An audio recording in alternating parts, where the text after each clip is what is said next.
Evolution is a term to define only one organism, and that's the self. The self is the universe, the self is the Alpha and Omega, God and infinity. And that's the only thing that evolves, because we are all part of the self. Nothing goes through an evolutionary process alone, or without direct benefit to the whole.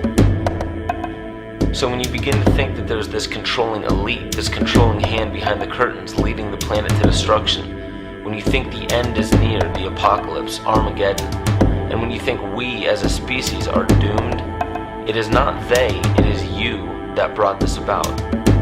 And for a very good reason. You are evolving. Stop blaming everybody and everything else. Quit panicking about global tyranny and natural disaster and pay attention. Because the world is telling you something, is telling you exactly what is wrong with you and how to fix it.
The Earth is believed to have formed 4.6 billion years ago.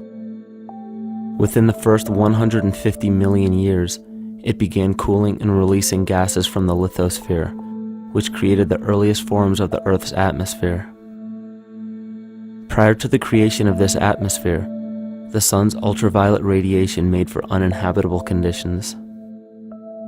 But as the Earth cooled further, water condensed in the atmosphere and oxygen accumulated, making way for organic compounds. This spawned single-celled organisms and then plant life. And down through time, the evolutionary chain continued. And then we arrive at a species that does not seem to fit as well as the rest. Homo sapiens' gestation period of 9 months mimics the 3.8 billion year evolution of all life on Earth. The human embryo repeats the evolution of all species. When the sperm and egg unite, this new creation is a single-celled organism. Within hours, this single cell divides and multiplies more rapidly than any other species. 4 weeks later, the embryo begins to develop gills mimicking aquatic life. A few weeks later, it develops lungs and a tail with reptilian appearance. From there, a mammal is recognizable, and then onto a primate form. It then sheds its laguna, which is the embryonic fur, and at last shows the characteristics of a human child.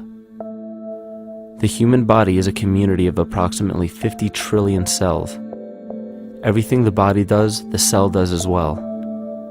Cells have respiratory and excretory systems. They feed, feel, think, and communicate with other cells. Trillions of cells make up a single organism called the human body, and billions of human bodies help make up the organism we call Earth. The Earth has more similarities with the human anatomy than you may think. Earth has its own electromagnetic generation, just like the human body. Research has found that a direct current of electricity flows through perineural cells found around every nerve in the body. These pathways are called energy meridians and have been used in the practice of acupuncture for at least 2,000 years. Dating even farther back is the notion of dragon paths or ley lines in which many megalithic structures and stone monuments were erected, marking the energy meridians of the Earth. These energy meridians are generated by the resonant frequencies of the Earth, called the Schumann waves. Each planetary body has its own resonant frequencies and is determined by the circumference and diameter as well as the speed of orbit and rotation. The Earth's resonant frequency starts at 7.83 Hz and ends with the 7th harmonic at 43.2 Hz, correlating with the 7 chakras. Ultimately, the greatest discovery of our Earth is its consciousness. A visible attribute of consciousness is an energetic field that governs the shaping of organisms. Morphogenesis is a scientific term to explain this very shaping of tissues, organs, and entire organisms. Consciousness is the creative force of the entire universe. It has been given many names such as God, Yahweh, Krishna, nature, the field, and divinity. The entire universe is in fact a single living, conscious organism with complete awareness of itself. The reason why it may seem difficult to comprehend this is because our understanding is typically limited by our language. When we hear the term conscious organism, we tend to anthropomorphize its definition. By giving it human qualities, we mistakenly look past what an organism truly is in the first place. The definition of an organism is any living thing capable of response to stimuli, reproduction, growth and development, and maintenance of homeostasis as a stable whole. Our universe does all of these things. The consciousness of our universe is responsible for the form and purpose that all matter assumes. The Earth's resonant frequencies are a result of its form. These frequencies are responsible for biological rhythms, such as menstrual and circadian cycles, as well as behavioral and emotional patterns. The frequencies are then picked up by the flora and fauna, which are biological instruments that respond to the wave patterns. The wave patterns resonate in the cranial structure of our head and converge in the center of our brain, which is where we find the pineal gland. The pineal gland is believed in many cultures to be the spiritual third eye responsible for intuition. Descartes called it the seat of the soul where mind and body meet. Each individual cell in our body receives an electromagnetic impulse from our central nervous system. They receive the very same impulse that was disseminated to every biological instrument from the earth. An explanation of our conscious universe has been attempted by religion, science, and philosophy. The neglect of biological nature from any organism causes illness.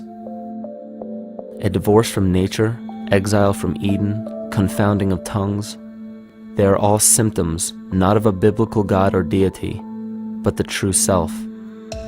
The greatest and only threat to ourselves is a loss of self, the death of our divinity. As we barrel through history with oceans of information, yet barely a drop of wisdom, we have to understand how we lost ourself.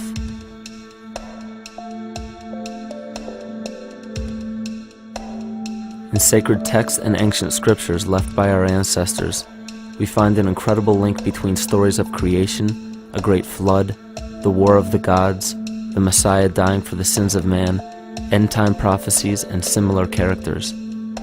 These correlations show up in myths from cultures that supposedly had no contact with one another due to distance in geography and time.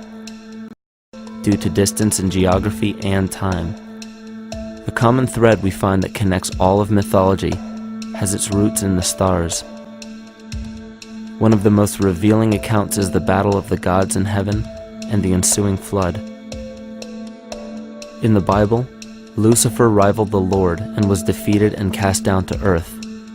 In the creation myth of the Enuma Elish, we find a similar story of Tiamat being defeated by Marduk and cast down to the abyss of Apsu.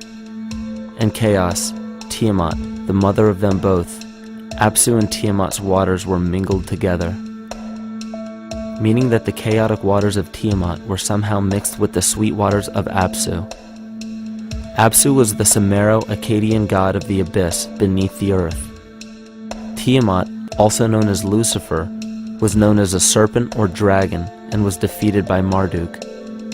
Marduk was the father of Nebo or Mercury, and Mercury is the same mythological character as the Zoroastrian Mithra, the Egyptian Hermes Anubis, and the Gnostic Hermes Christos. The most recent version of Mercury, however, is the archangel Michael in the Bible, who defeated Lucifer and sent him to the abyss of the earth, or hell. This story is steeped in astrological significance in the Bible and in many other ancient scriptures. This leads to an event in history that is recorded by many researchers regarding the cosmic upheaval and historic deluge. William Commonus Beaumont states, "The flood immortalizes the collision of a fallen planet, later termed Satan, actually a cometary body with our Earth." Consider what this reveals. He postulates that a planet, later termed Satan, fell to the earth, creating the flood we see recorded in the Bible and other myths. Lucifer, or Tiamat, was a planet known to ancient cultures as the Glistening One, the dragon of chaotic salt waters.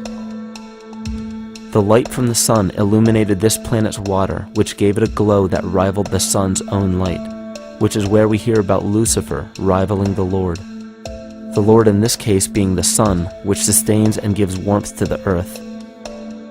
The planet Tiamat, or Lucifer, was destroyed by a cataclysmic event that hurled the watery planet to the abyss of the earth. In the book of Enoch, it reveals, "And behold, a star fell from heaven, and when it fell to earth, I saw how the earth was swallowed up in a great abyss." The myth of the Ute Indians states, "The sun was shivered into 1,000 fragments, which fell to earth, causing a general conflagration. Then Tawats fled before the destruction he had wrought.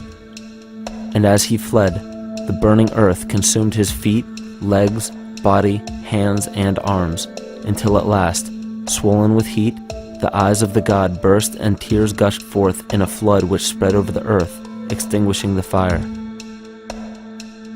This myth resembles the translation of the Enuma Elish by Stephanie Daly in her book Myth from Mesopotamia, which explains that Tiamat's eyes became the source of the Tigris and Euphrates rivers. As written in the book of Revelations, "And there was a war in heaven. Michael and his angels fought against the dragon, and the dragon and his angels fought back. The great dragon was hurled down, that ancient serpent called the devil, or Satan, who leads the whole world astray. He was hurled to the earth." The Roman mythology of Ovid gives the story of Phaeton, which happens to be another name given to the watery planet Lucifer, or Tiamat.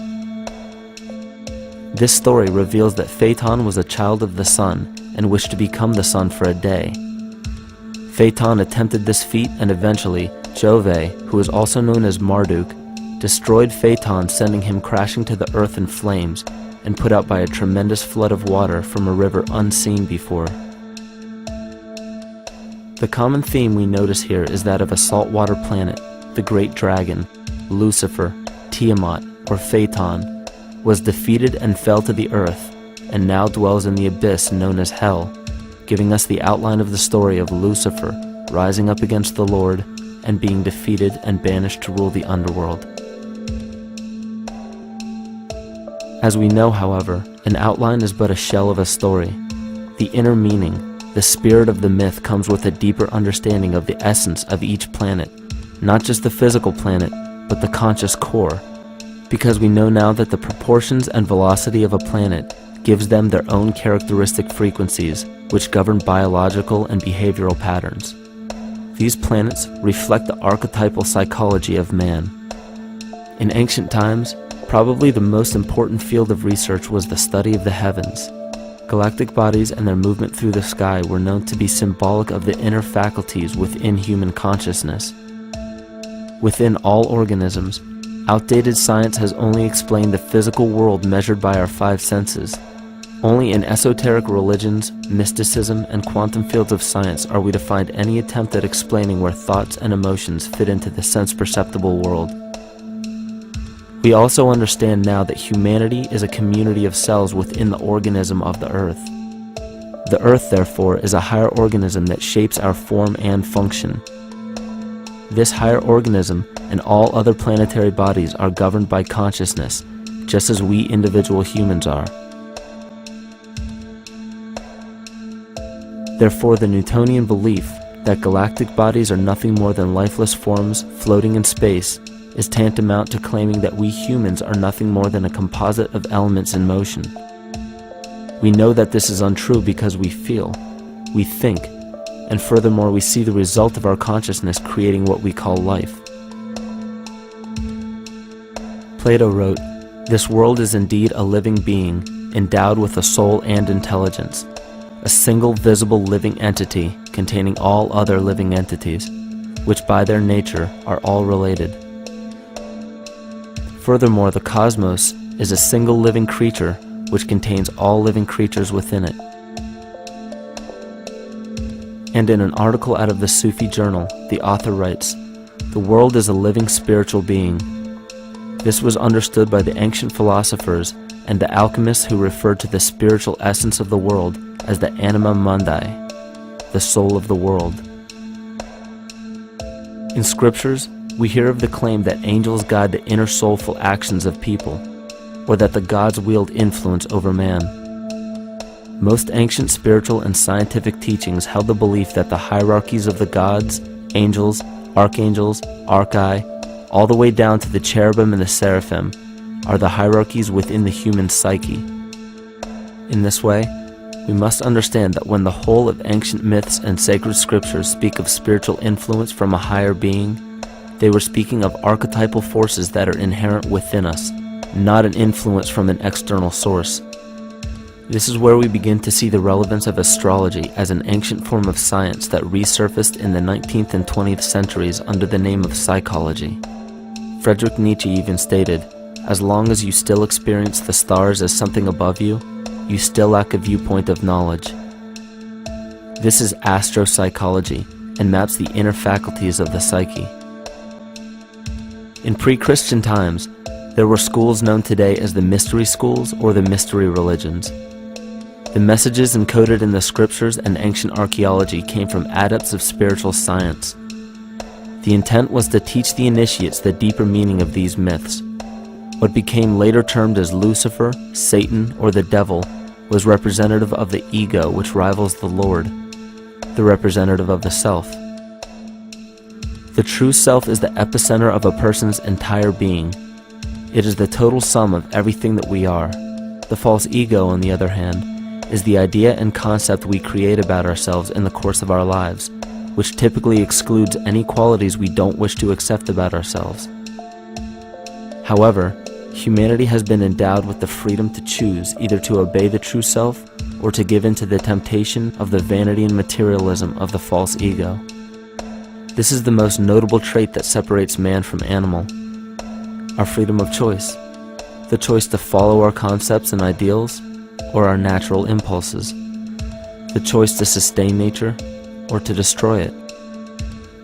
This freedom of choice weighs on the fate of the entire organism that we call humanity.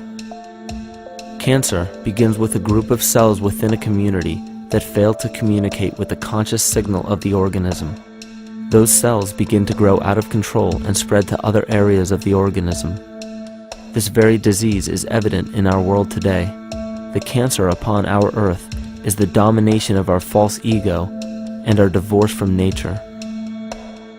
Collectively, among every human, the cancer upon our earth is the domination of our false ego and our divorce from nature. Collectively, among every human, vanity leads to segregation and competition. Competition leads to fear and greed. Greed leads to deceit and immorality. And immorality is the breeding ground for illness, waging war on our earth.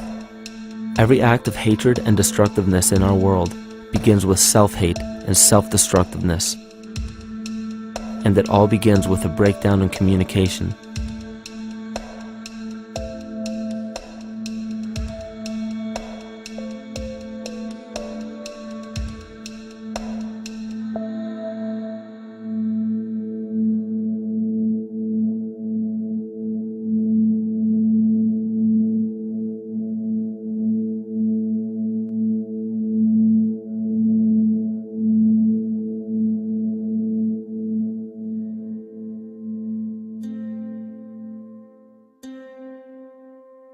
In nature, all that we perceive with our five senses is a result of two fundamental principles: Everything in existence is made of a relationship between vibration and matter.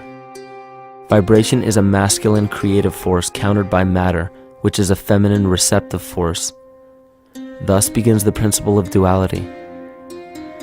We see this duality in ancient myths and philosophies, yet only those philosophies and scriptures that were perverted and raped of the original meaning gave the impression that one polarity was good while the other was evil.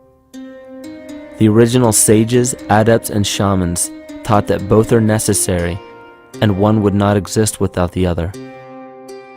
These two important principles come together to form all things in the universe. This is kymatica. Even language, logos, the communication of any and all things in nature, depends upon this principle.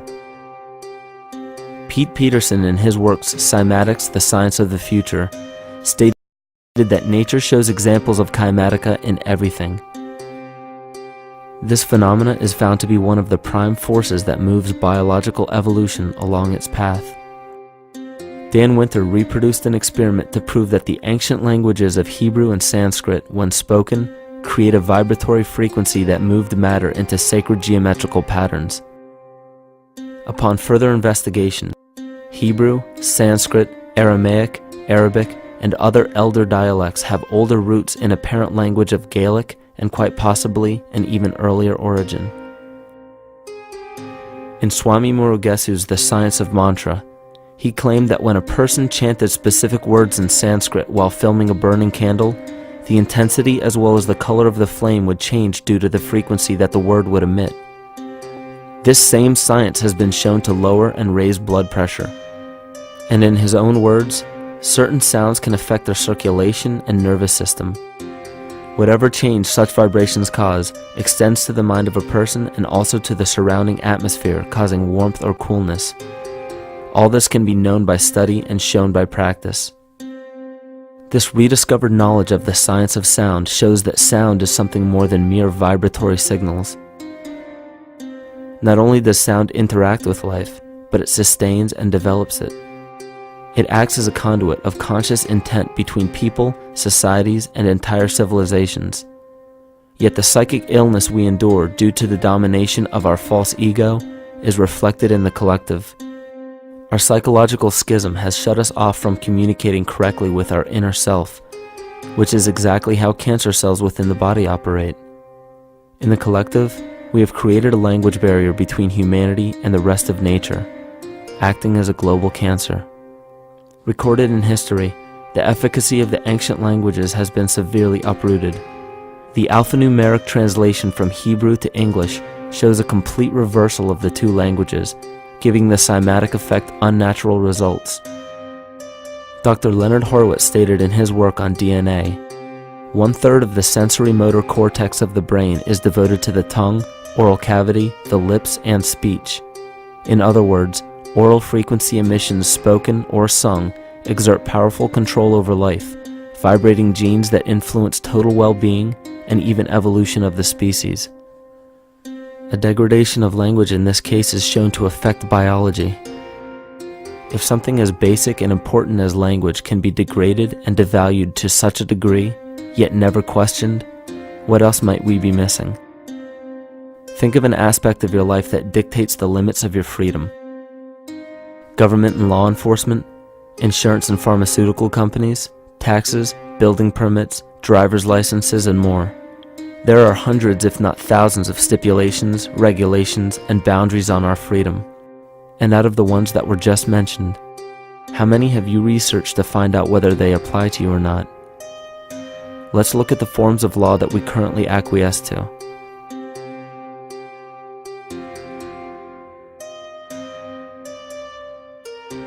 A common misconception among people is that any rule or regulation that governs them falls under one category: law. But there are many other forms of law that people abide by without realizing that they simply do not apply to them. Another misconception is that a nation's constitution gives us our rights. A constitution does nothing more than list the rights that we already have. We are born with inalienable rights, endowed to us by our Creator. They are not given to us, and they cannot be given away. The most a person can do with a right is choose whether to exercise it or not. Maritime admiralty law is what's known as the law of the water. It is superseded by civil law and only applies to those who willingly contract themselves into it.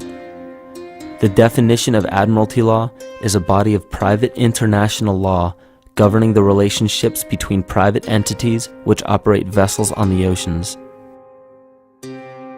Let's look at how and why a form of law that is fashioned to govern corporations, businesses, and vessels has imposed its rule over natural human beings. This is all done through a form of word magic. A simple perversion of language has made it possible to convince people around the world that these alternative laws apply to them.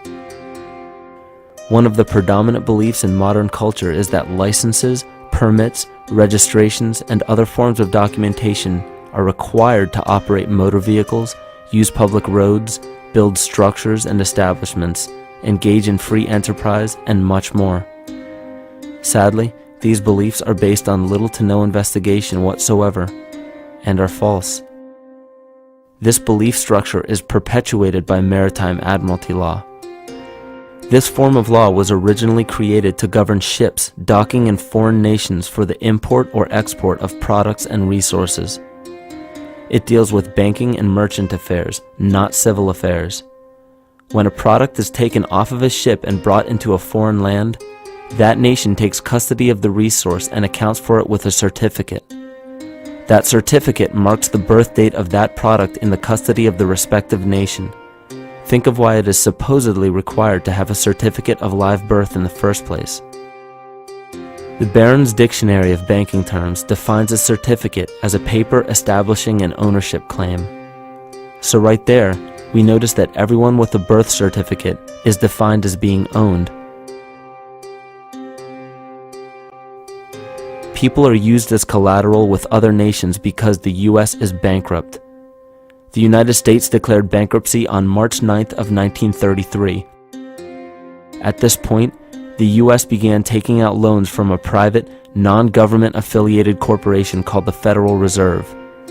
With no money to pay back the loans, the United States began using the citizens as collateral.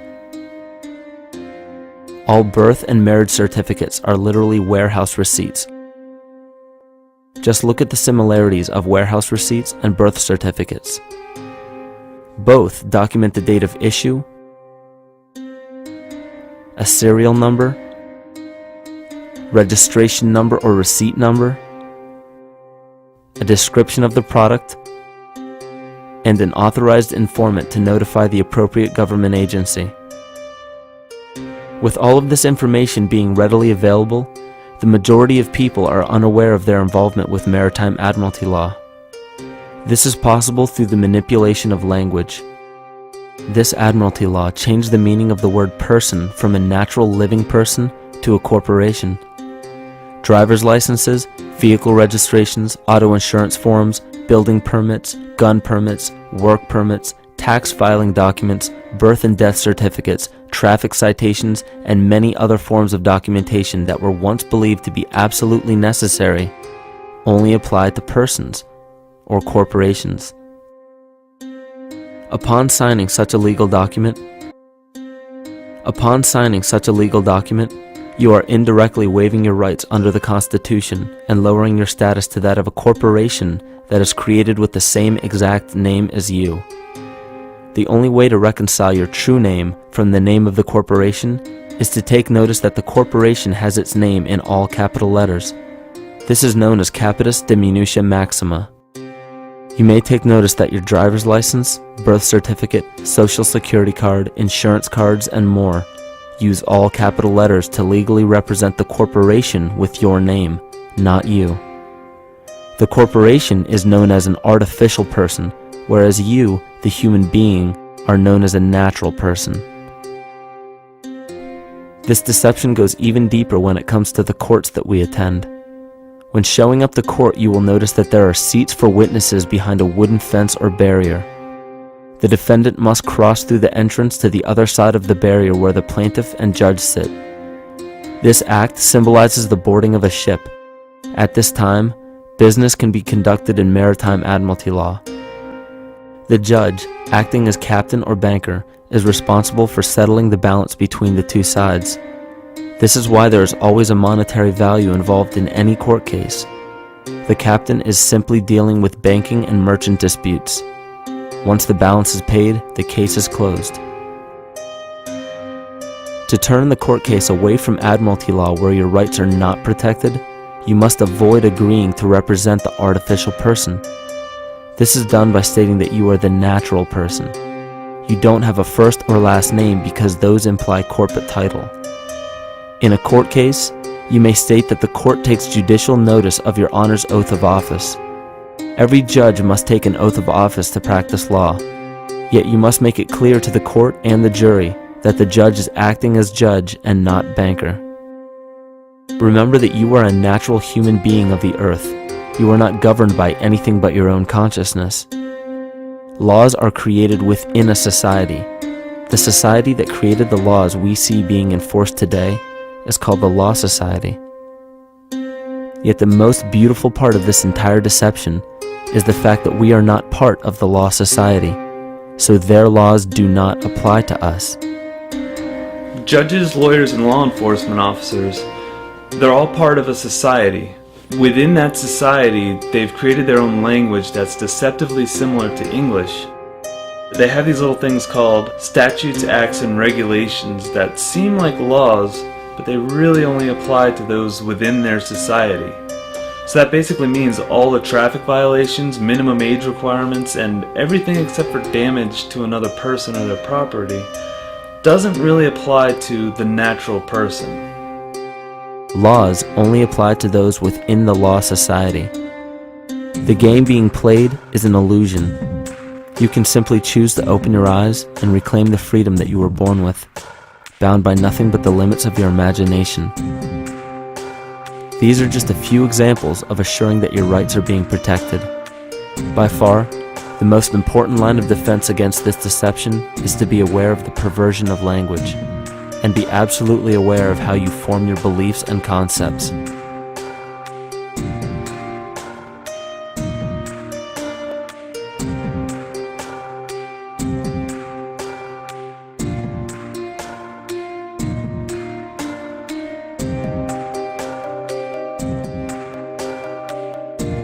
In all forms of the perversion of language, there is a mirror reflection of this in the microcosm of the psyche.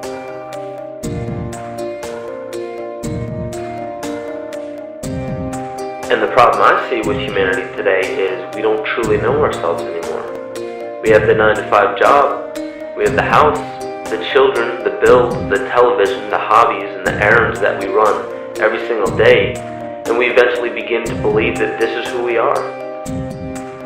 But who are we beneath the job title, beneath the status of mother or father, theist or atheist, Republican or Democrat, black or white, man or woman? Who are we? Who are we deep down inside? We don't know, because every time we hear an answer that we don't want to accept about ourselves, we deny it. We'll pass it off and project it onto somebody else and judge them for it. This is repression. And we see what repression can do to us on an individual level, but what about on a collective level of humanity? What happens when the whole world refuses to see what they truly are on the inside?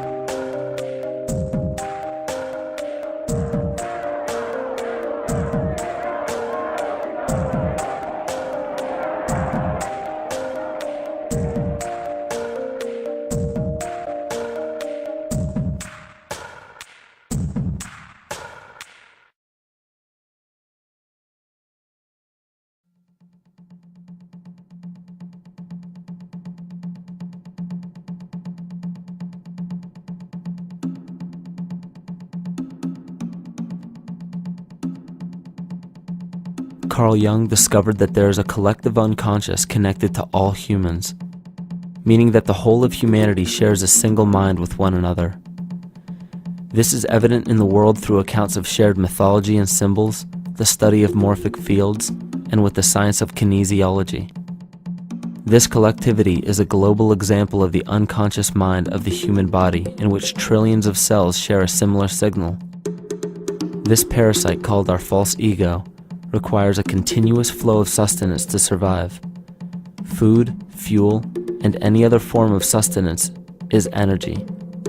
Human consciousness is an electromagnetic field of energy. When this potential energy is utilized, it then releases kinetic energy, which is used to perpetuate the false ego. This scenario occurs in the smallest parasitic organisms, all the way to a collective organism called humanity. A parasite will release chemicals that cause the host to crave the sustenance that the parasite needs to survive. As long as the host is unaware, it will keep feeding the parasite and starving itself. In a similar way, Wilhelm Reich stated that whole societies suffer from a psychosis caused by starving our organic biological impulses. He states that sexual suppression supports the power of the church, which has sunk very deep roots into the exploited masses by means of sexual anxiety and guilt. It engenders timidity towards authority and binds children to their parents. This results in adult subservience to state authority and to capitalistic exploitation. It paralyzes the intellectual critical powers of the oppressed masses because it consumes the greater part of biological energy. Finally, it paralyzes the resolute development of creative forces and renders impossible the achievement of all aspirations for human freedom. In this way, the prevailing economic system, in which single individuals can easily rule entire masses, becomes rooted in the psychic structures of the oppressed themselves. What Reich was showing in this powerful quote is that on a collective level, the suppression of a natural function, whether biological, spiritual, or emotional, will result in an abnormal reaction, a psychic disease. This illness or disease is reflected into the masses through a collective unconscious and acts as an epidemic. Humanity is plagued with an incapacity for freedom, meaning that people en masse lack the ability to govern themselves on a psychic level, and this manifests in the macrocosm as government and organized religious powers, thus opening the throne, our national and individual throne, to anyone and anything.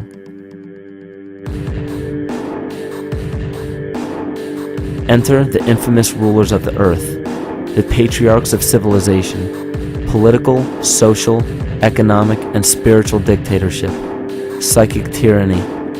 This simple illness within our psyche, this lack of responsibility and neglect of basic human freedom, has made way for every tyrant that has ever held rule over people on this planet.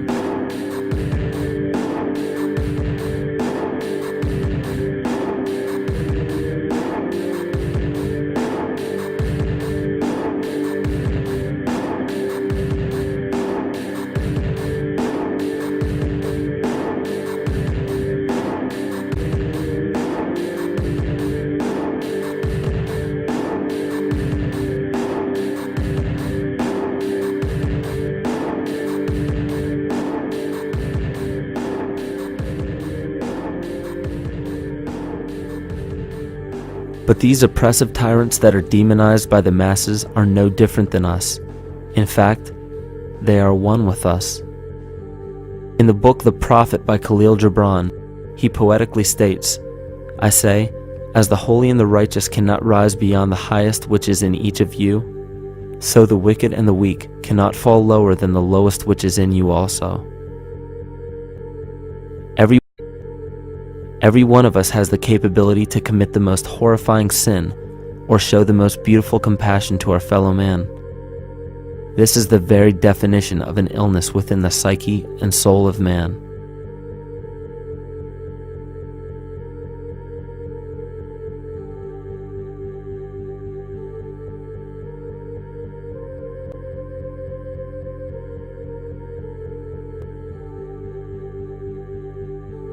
Think of any position of power that you believe to be above you. Royal families, government leaders, the United Nations, financial organizations, corporate monopolies, and media juggernauts. These are all facets of our false ego. They are the physical advent of our own sickness. They require our conscious participation, our conscious energy to survive. Because without our cooperation, without supplying them with the sustenance of complicity, they starve. Their very nature depends on our desire to be ruled. And a typical symptom of the illness among humanity today is our continuous denial of our illness. Repression. We consistently repress those qualities we choose not to accept about ourselves. This is why it is so difficult to see the false ego and its multiple manifestations for what they truly are.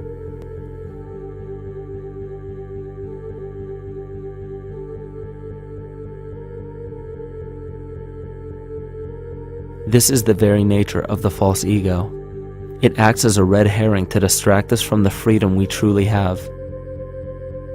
For this psychic parasite to survive, it must supply us with a chemical that will cause us to remain dependent upon it. In this case, the sustenance is our conscious energy. And in order for us to feed it to the parasite, the chemical of fear causes humanity to crave protection and defense.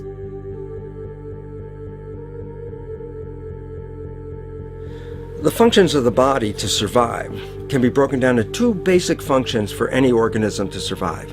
You have to be able to grow, maintain yourself, take care of your biology, but you also must be able to protect yourself, so that if you're just growing and you can't protect yourself, you'll become food for something else. So the survival involves a balance between growth and protection.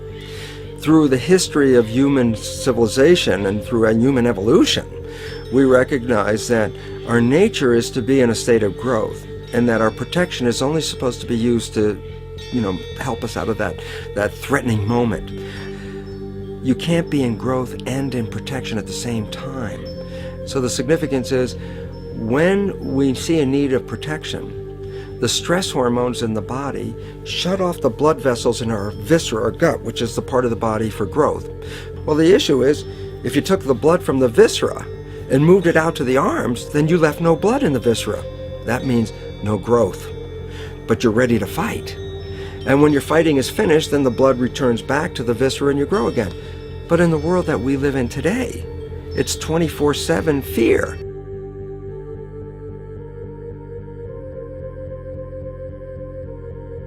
So we have a continuous dripping of that stress hormone into the body. It's just dripping all the time, getting us ready to run or fight or flight at any moment at the drop of a hat. We're ready to go because we're on guard. Well, the problem is, what does that mean about your allocation of energy? And it says, we're spending most of our energy in protection. You cannot survive if you're in protection all the time.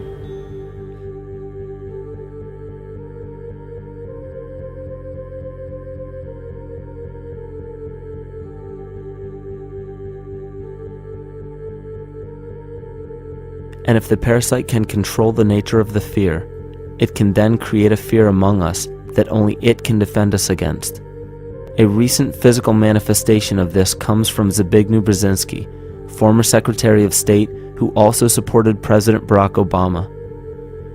In his book, The Grand Chessboard, he states, as America becomes an increasingly multicultural society, it may find it more difficult to fashion a consensus of foreign policy issues, except in the circumstance of a truly massive and widely perceived direct external threat. Even the Reichsfuhrer of the Nazi Party, Hermann Göring, sums up this game of supply and demand perfectly when he stated, "The people can always be brought to the bidding of the leaders." That is easy. All you have to do is tell them they are being attacked and denounce the peacemakers for lack of patriotism and exposing the country to danger. It works the same in any country. It also works the same in every individual psyche. Just remember that the false ego has only one desire: to become greater and more powerful than the true self. This illness causes us to believe that we are separate from nature. This is why we see such a rise in the dependency of technology. This is why we see such little stewardship for the earth and the environment.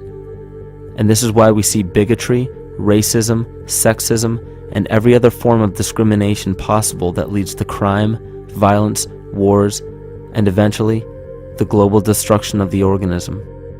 This endless state of fear, confusion, and segregation our world seems to live in is a symptom of the false ego creating a false threat.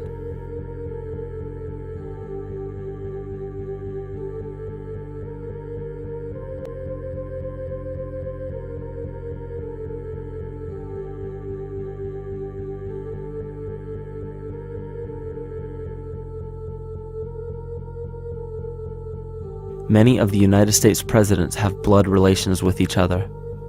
The Bush lineage has blood ties to a great number of former presidents.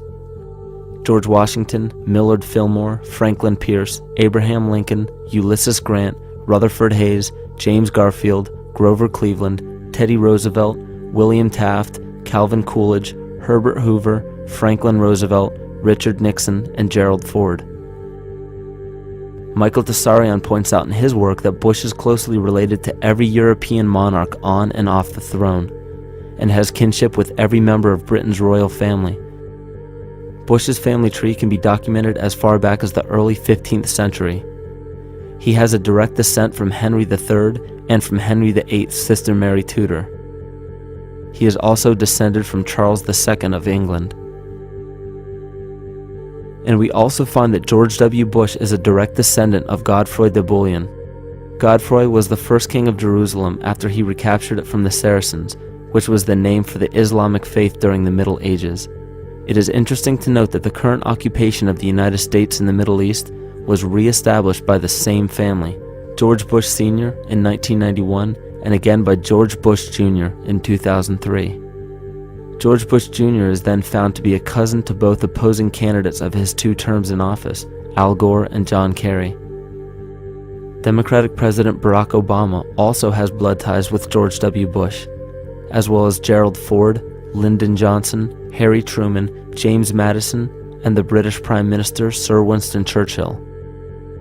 On the opposing side of the 2008 presidential ballot, John McCain is descended from Robert the Bruce, King William I of Scotland, and also Godfrey de Bouillon.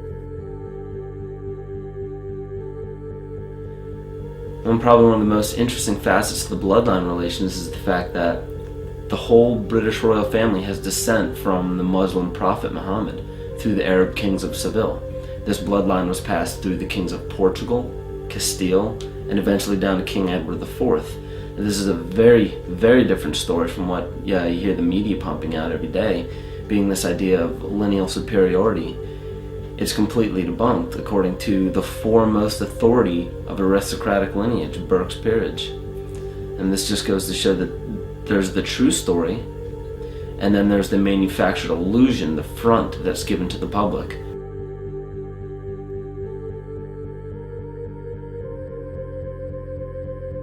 These blood ties go on and are documented thoroughly through literature such as Burke's Peerage and other comparable books. The point of all of this is that we find not just the same people, but the same intent within the people who have held high positions of monarchy, dynasty, aristocracy, and democracy in the past and present, and they are all related by a physical and symbolic link. This bloodline carries the symbol of our illness.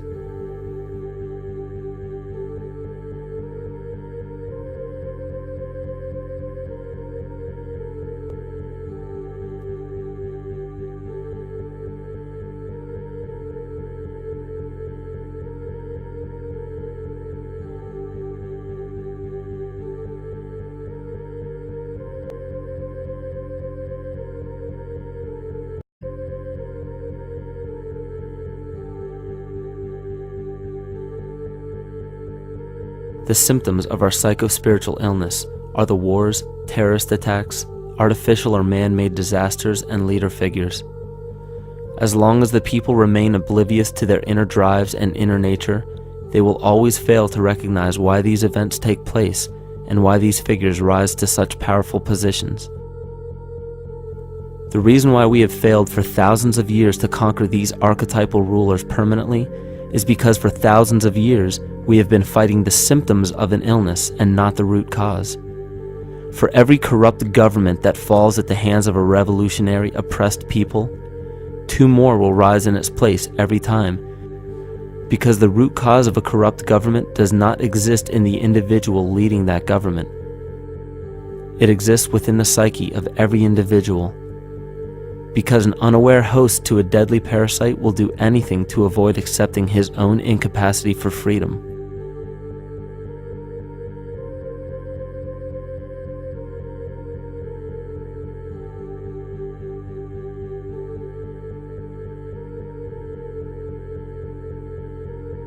We are so bereft of sanity in this world that those few who simply stop projecting onto others and begin facing their own demons are seen as neurotic. An article written in the 1950s states that studies showed that individuals who had been isolated from their familiar social and cultural environment became neurotic. This shows that when those individuals had no object to identify their darker emotions with, they began to see these things in themselves, that which they refused to recognize before, and were unaware of why they appeared and how to cope. Facing our true inner self is virtually unknown in our world today. This is why no matter how many civilizations rise and fall, it is our collective consciousness that creates our governing apparatus, not individual people.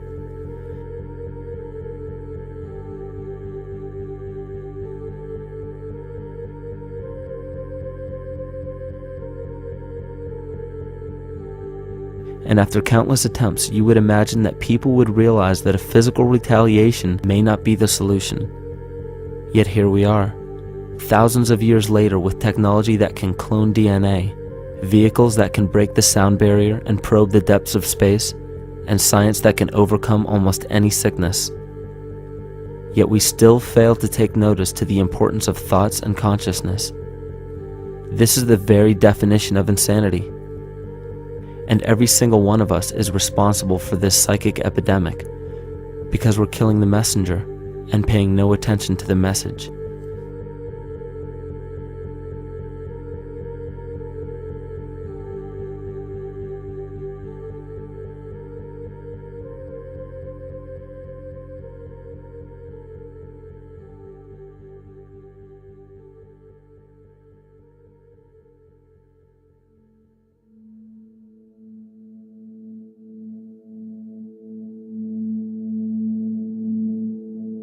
During the 1990s, 3 Nobel laureates in medicine advanced research that revealed the primary function of DNA lies not in protein synthesis as widely believed for the past century, but in electromagnetic energy reception and transmission. Less than 3% of DNA's function involves protein manufacture.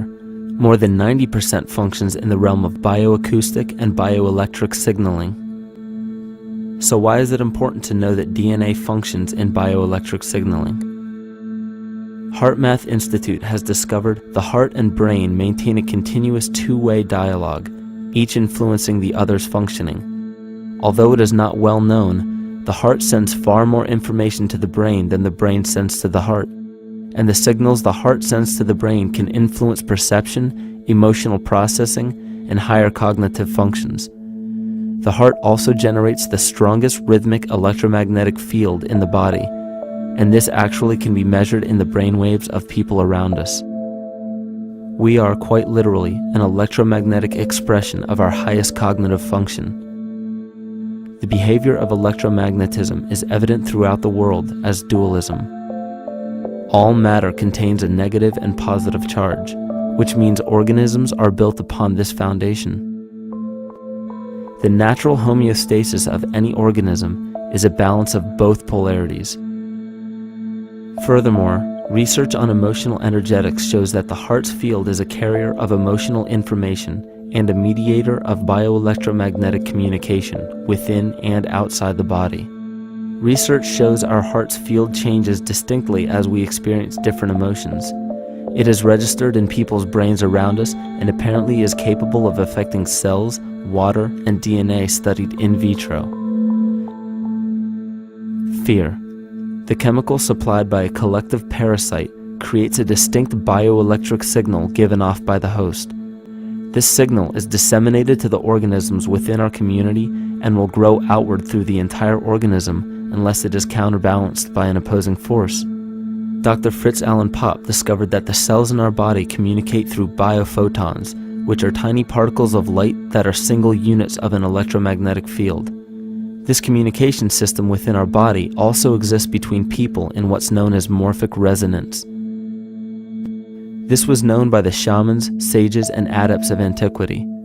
These teachings were commonplace in prehistoric cultures. It wasn't by sheer chance that artistic expression and rituals were the cornerstone of every ancient civilization. Art was used as a personal method to exercise the shadow content of the psyche and introduce it to the conscious mind. This was very literally viewed as psychic therapy. Ritual was based around astrological dates. As we've learned, the study of the stars and planets reflect our own astropsychology.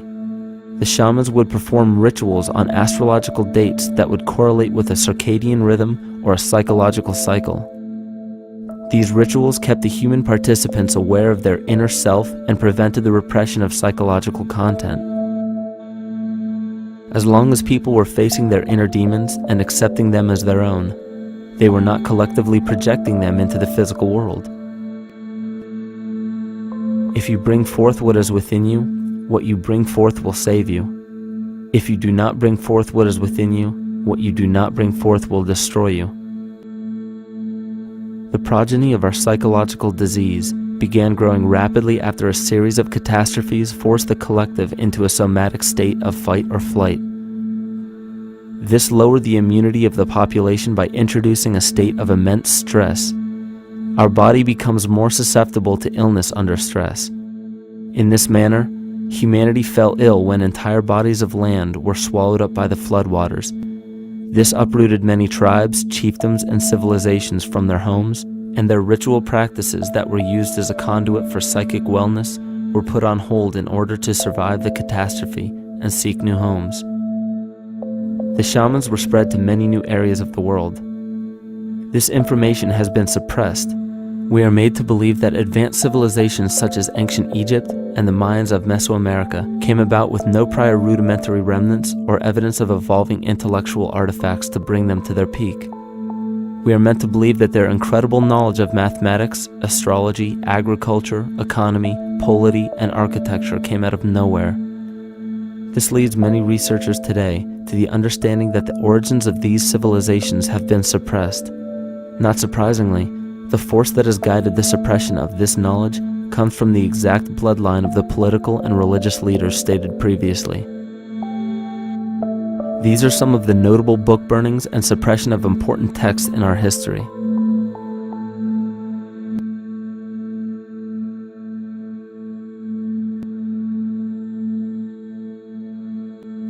Yet after all of this suppression, there are still remnants of the dispersion of elder civilizations in nearly every country.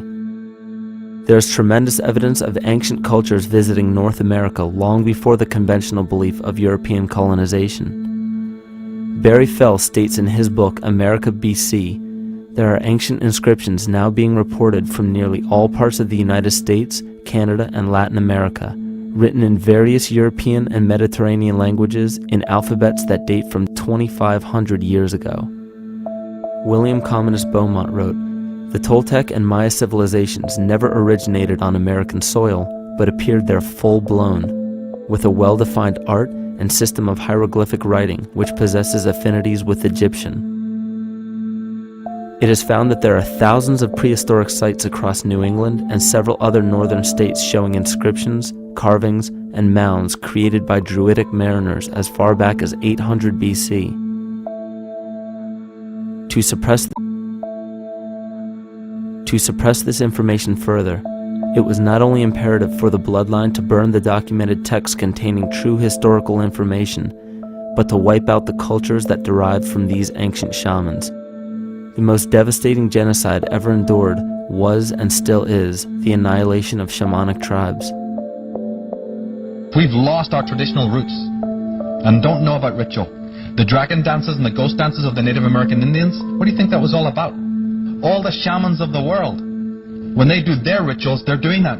Their work, harmonically through dances, is to strengthen the immune system of the earth. But they've been all murdered. So that was why in the 17th century, exactly the same period I'm talking about, there was an all-out agenda that when you come across indigenous people, you annihilate them. Columbus was sent on his expedition along with agents of the crown to disrupt the lives of the natives and seize mineral resources. He visited every island in the Caribbean, depleting the gold and taking as many slaves of the native Taino tribe as possible. 5 million natives were murdered within 3 years, according to Leah Trabeck. Within 15 years, the Arawak tribe of 250,000 was completely wiped out. The population of the United States prior to European contact was greater than 12 million. 4 centuries later, the count was reduced by 95% to 237,000. From 1494 to 1508, over 3 million people had perished from war, slavery, and the mines. Who in future generations will believe this? I myself, writing this as a knowledgeable eyewitness, can hardly believe it. My eyes have seen these acts so foreign to human nature, and now I tremble as I write.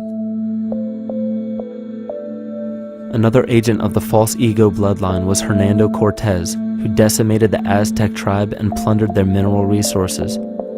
This again was the case through Cortés's second cousin, Francisco Pizarro, who conquered the Incan Empire in Peru. These atrocities are seen throughout Africa, New Zealand, New Guinea, East Timor, and are still seen today in Canada. This was a deliberate attempt to bury any surviving remnants of the ancient world and our true history. It is a naive mistake, however, to categorize and blame everything and everyone involved with politics or religion for this suppression of knowledge. It is only natural for people to crave spiritual understanding when there are so many manufactured missing links and perversions in the spiritual text today. And due to this void of spiritual wisdom, honest and moral people who are simply trying to understand their place in this world become the prime consumer market for those who wish to exploit this vulnerability. To have enough power to run our own lives, basically. If we look at the New Age movement, for instance, which is another kind of trap in all this, where people might end up actually. They're looking for something so bad that they're taking all these things that are handed to us or to them. But it's not really based on any real understanding. It's still kind of coming from a religious type of perspective. People are genuinely seeking something new. They're genuinely seeking a new type of spirituality, or to better themselves, or to change something. But this is being hijacked, and what they actually do is that they lead you into another type of group mentality or a new age religion, whatever it is, and people still are not able to kind of really break free from that and follow their own journey or their own path, which I think is very important in all of this.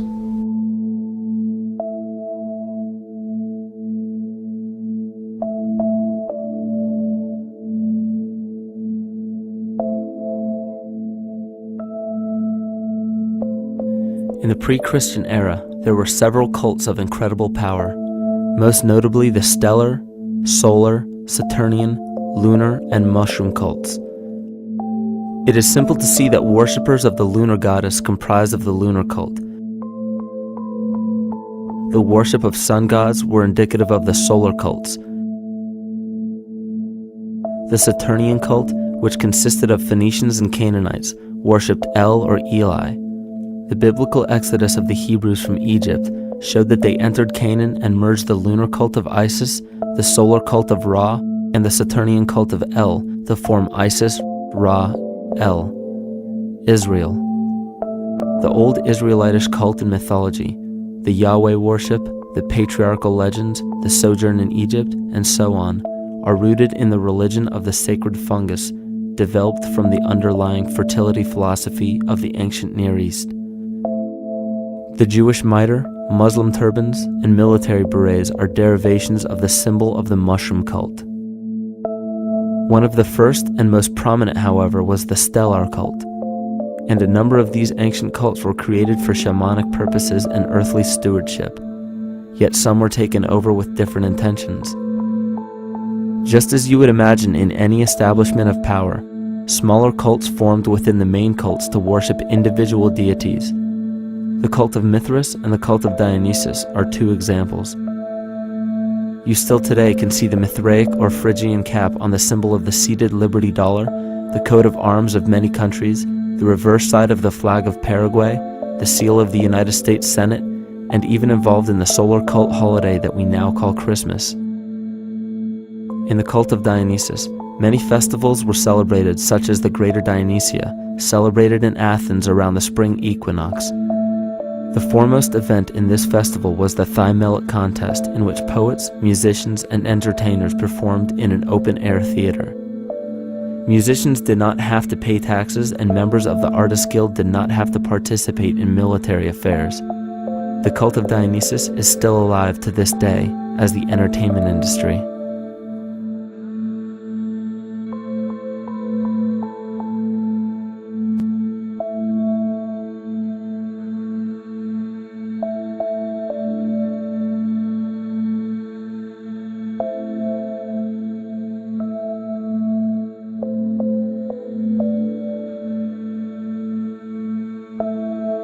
These cults still exist in many important positions of power throughout the entire civilized world. Yet the most important function of these groups is to manufacture the consent and complicity of the people. The conscious mind is the creative mind. It's the one that has your personal identity into it. It does the real thinking. And then there's a subconscious mind. Well, there's no entity in it. The subconscious mind is the equivalent of a tape player. It records behaviors, and then at the push of a button plays a behavior. It's automatic. It's a very convenient thing, because then we don't have to relearn all the time. Once you know it, you can make a pattern. The problem is that the basic patterns of belief and behavior that are programmed in the subconscious mind came from our teachers, primarily our parents, our family, and our community.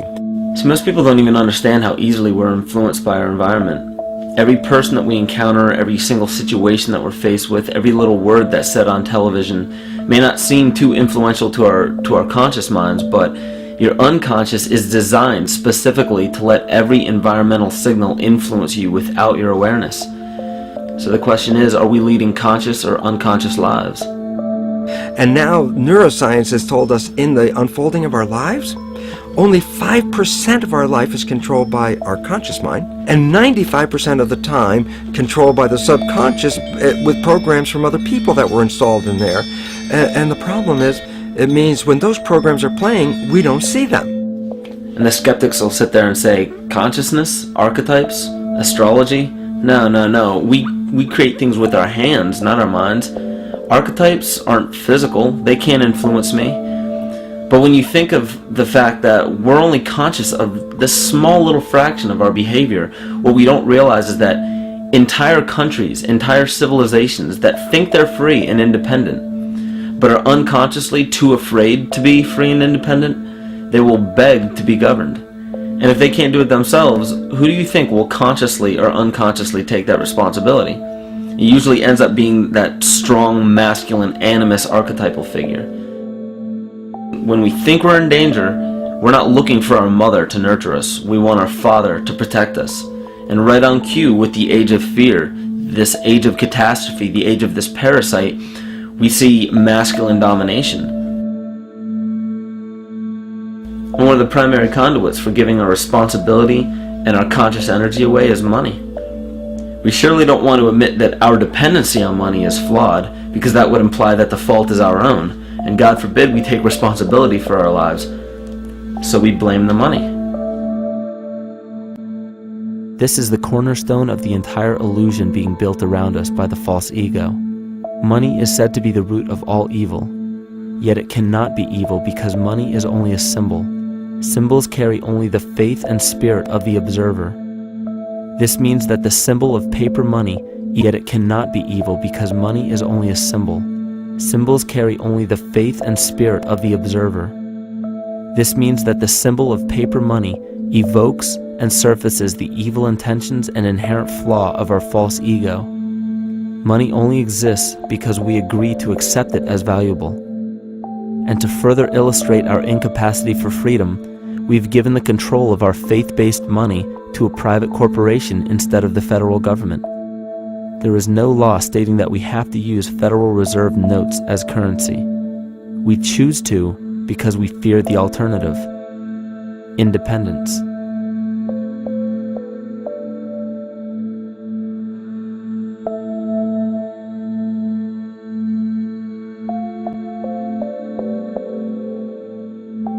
But it's not even really about money, it's about energy, because money is simply this material thing that allows billions of people to crave just one thing and put their energy into the same thing.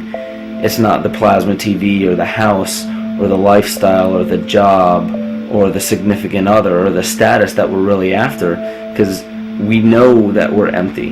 These people feel sadness and loneliness and void just like anybody else, and they either want to fill that void with materialism because they think that that'll make them feel better, or they want to sedate the void feeling with material possessions. So it all comes back to this feeling of having to put our dependency into an external source, something that we have absolutely no control over. What we're seeing right now is with all the competition of each other destroying each other, wars, competing for material existence, raping the planet and tearing it apart to get some pieces of it to hold in your hands and say you won the game. Every one of those moves is destructive not just of the planet but of human civilization, because human civilization will thrive with cooperation and will die with competition. And if you operate from these truths, then you end up with the extinction that lies before us. You see, we all have demons, so to speak. We all have inner demons in our lives, but we expect to see devilish monsters or dark apparitions when you think of a demon, kind of like what you'd see in the cinema. But our demons are really the people in our everyday lives, the people that we argue with, the people that we envy or hate, the ones we physically or emotionally harm in some way, shape, or form.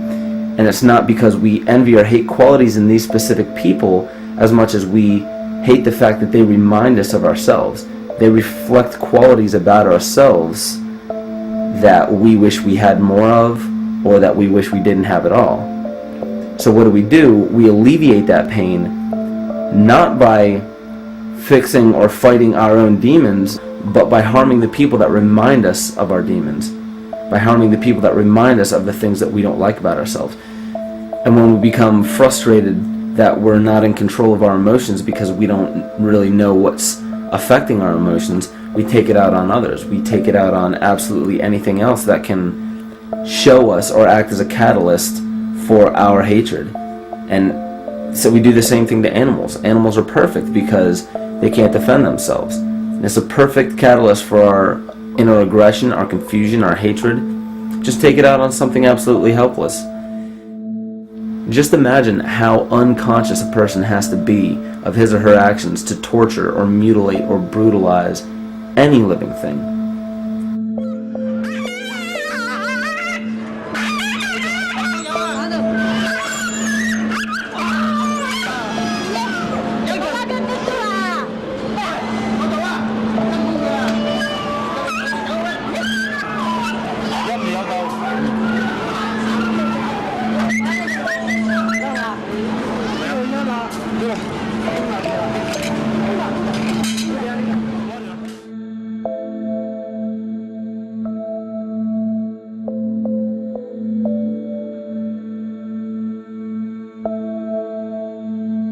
It goes down and he'll be here and we can, ouch, come on. Ooh, he bit you. Look at his tail.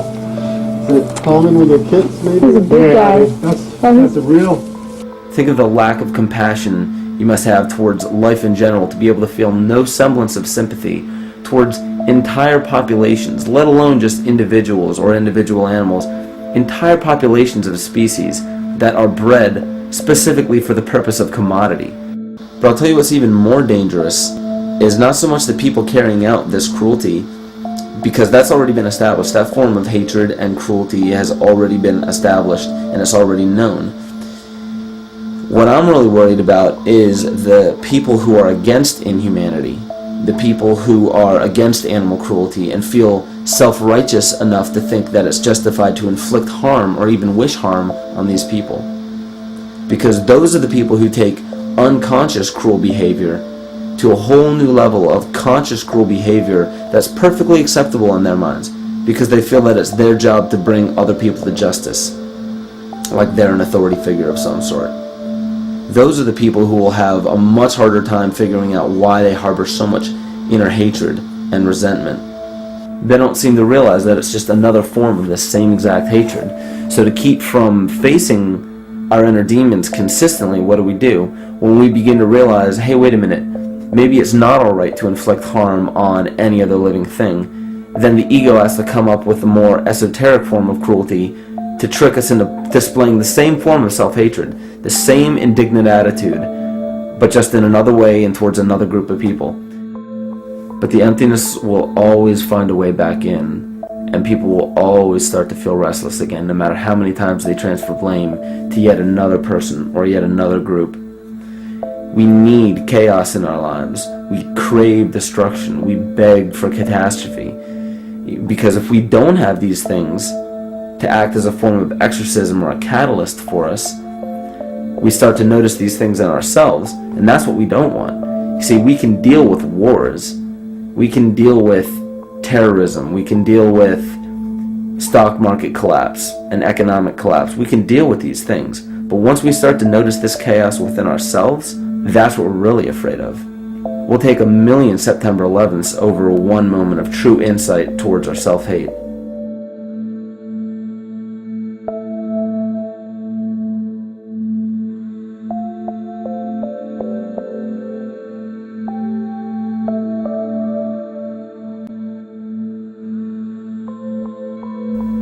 And you know, the most interesting part of all of this is we encounter things every day, every single day, that we either accept with open arms or that we reject violently. The interesting part is not really what we're accepting or rejecting as much as what it is inside us that makes us feel compelled to a certain thing or repelled from a certain thing. There's this fundamental dual behavior of muscular strength or weakness, attraction or repulsion. And what's interesting about this is when you realize that consciousness, awareness, that intangible essence that animates all matter into what we see around us as life, that is where you will find the origin of this dual behavior. It's been explained as the inhalation and exhalation of Brahma, the contraction and the expansion of Ahriman and Lucifer in an anthroposophical setting, the active and the passive qualities in electricity, the masculine and feminine qualities, yin and yang, existence and nothingness. These are all ways to explain the same behavioral process that begins with awareness, it begins with consciousness. And if you get rid of all the images and concepts in our minds of these sayings in your head and just try to feel the difference between the two polarities, you'll begin to notice that all of the different scenarios and possibilities that are playing out in the world all spawn from this common origin. You'll have 1,000,000 people telling you why the Bible is supposedly the Word of God and that you should follow it word for word. And then you'll have another 1,000,000 claiming that it's a form of mind control and not to believe any of it. Everybody will tell you to beware of this or watch out for that. This is good information, this is bad information. And I just have to wonder, what makes anyone an authority figure enough to say that something is true or false? And why are you denying or accepting anything based on the suggestion of another person? Why aren't you making that decision for yourself? Information is information. There's no such thing as good or bad information. It's all what you do with it. I say let everything be your Bible. Give every piece of information, every person, every event or scenario or situation an honest and open mind, because then it's your responsibility to respond to it in the way that you choose. Not following the herd, not following convention, it's your responsibility. And that's the point when, no matter how many people tell you you're wrong or right, you're not dependent upon their approval. If we at least question our own actions, question our own thought process, and make a conscious decision to what we feel is right every single day, that's what I believe to be divinity. That's true shamanism. And that, to me, is what it really feels like to be alive.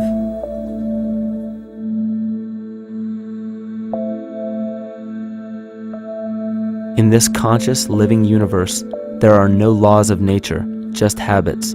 There is nothing external to the universe to enforce a law upon it. The illusion of a fixed law of nature is only the result of there being no need for that habit to be broken. When habits need to be broken to ensure the survival of the organism, we see this event in nature and call it evolution. The collective mind shapes our evolution. And a great example of this is the experiment done by John Cairns in 1988.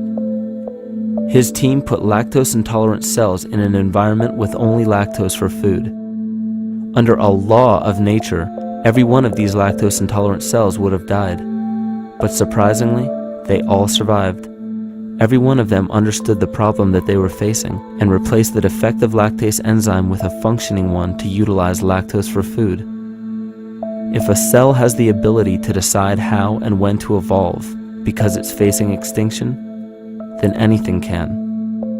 The existing beliefs are that a human body is a biochemical machine controlled by genes, and therefore the behavior, emotions, and character of our biology, our health, our lives, are controlled by genes which we don't control. So this is what we taught people. You're a victim.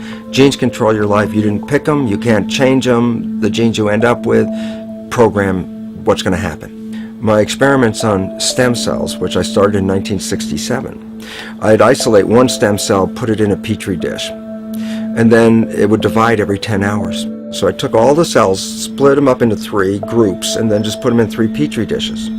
And then I changed the growth medium, the constituents of the environment, in each of the 3 dishes. In one dish, the cells form bone. The second dish, they form muscle. And a third dish, they form fat cells.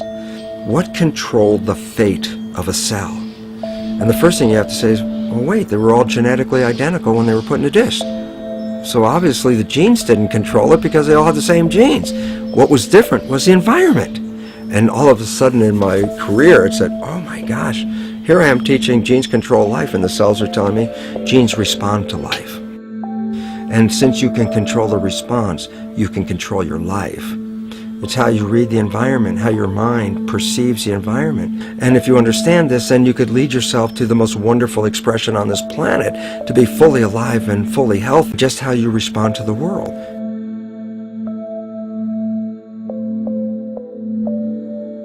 In the face of financial collapse across the world, political and religious wars raging tirelessly, and an ever-growing feeling of being lost and void of meaning, there is a great amount of energy being pushed to the surface of the collective mind. Evolution does not come about gradually. It happens in spurts and fits, and comes about due to a tremendous need for the organism to survive. We are now at a point in history where we will choose. We will choose to become sovereign or remain dependent, to face our true self or continue fighting a ghost, to become well or allow this disease to grow, to live or to die. The choice is yours.